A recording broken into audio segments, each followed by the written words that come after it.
The great driving force behind all these attempts to reform America were women. As I mentioned before, women activated by a call to charity in the Second Great Awakening. And so there's fundamentally a religious basis for this.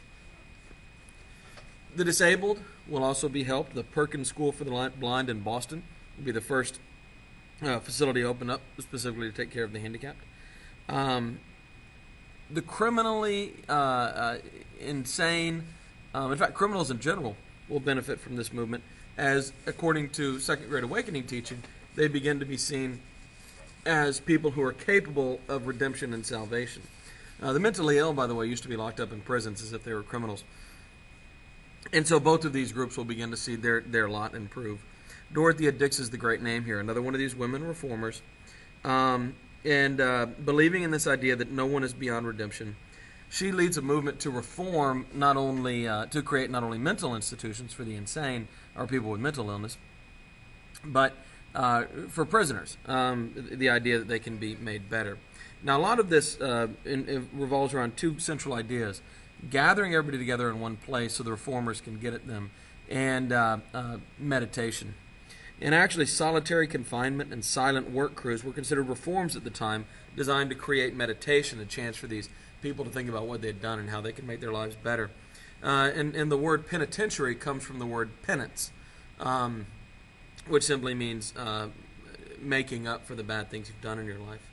The same idea is behind, not that idea, but the idea of gathering people together is behind Native American reservations, orphanages, schools, as well as prisons and asylums.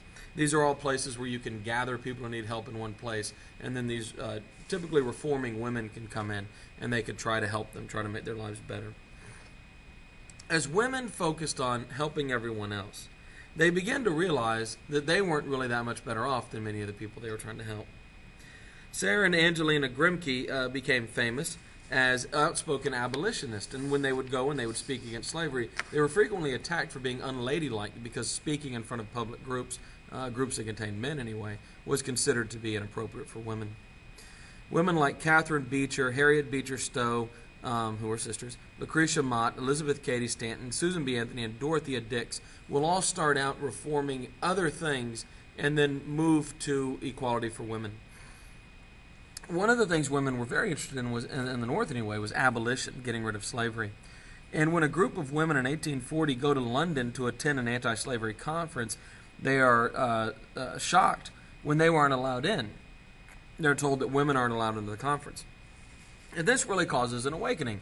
These women think, well, wait a minute, we're fighting for the freedom for black folks, but we don't really have freedom ourselves. We can't even go to this conference to do that. In 1848, a lot of these women that I just mentioned will gather in Seneca Falls and issue the Seneca Falls Convention and issue the Declaration of Rights and Sentiments. Now, this is modeled after the Declaration of Independence. It's just this time it's about women. They take the word men out and replace it with women, and they add some other things as well. This movement, of course, will ultimately culminate in 1920 and women getting the right to vote. But it's going to be a long road between the 1840s and there, of course. Many of these women, by the way, were Quakers. Quakers created a lot of women's rights advocates because in the Quaker church, everybody was equal. Women could stand up and preach just like men could, and there was no distinction between the sexes. And so it leads to a lot of women's rights advocates.